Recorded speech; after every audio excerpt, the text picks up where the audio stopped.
Health news మీకోసం.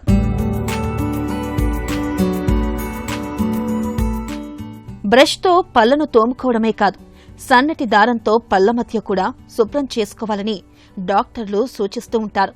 ఇది దంతాలు శుభ్రంగా, చిగుళ్లు ఆరోగ్యంగా ఉండటానికే కాదు, కొన్ని రకాల పక్షవాతాలు రాకుండా చూసుకోవడానికి సైతం తోడ్పడుతున్నట్లు అధ్యయనాలు సూచిస్తున్నాయి. నోటి ఆరోగ్యానికి గుండె, మెదడు పనితీరుకు సంబంధం ఉంటుందన్నమాట.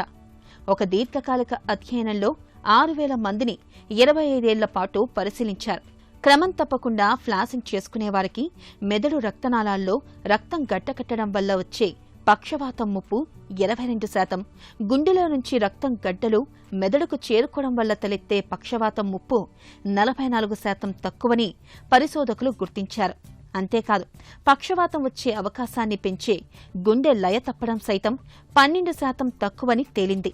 తరచూ బ్రష్ చేసుకోవడం, దంతవైద్యుణ్ణి సంప్రదించడాన్ని పక్కన పెట్టి చూసినా ఈ ప్రయోజనాలు కనిపిస్తూ ఉండడం ఆశ్చర్యకరం.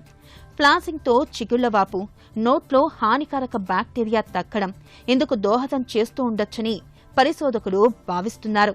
చిగుళ్ల జబ్బు దీర్ఘకాల సమస్యగా మారినప్పుడు వాపుకారక పదార్థాలు, బ్యాక్టీరియా రక్తంలోకి చేరుకుంటాయి.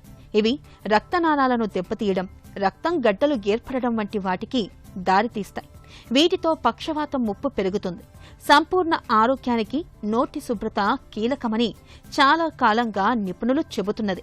గుండె జబ్బు, మధుమేహం, విషయగ్రహణ సామర్థ్యం తగ్గడం వంటి సమస్యలకు చిగుళ్ల జబ్బుకు లంకె ఉన్నట్లు ఎన్నో అధ్యయనాలు చెబుతున్నాయి. అందుకే ఫ్లాసింగ్ను తప్పనిసరిగా అలవాటుగా మార్చుకోవాలని పరిశోధకులు సూచిస్తున్నారు.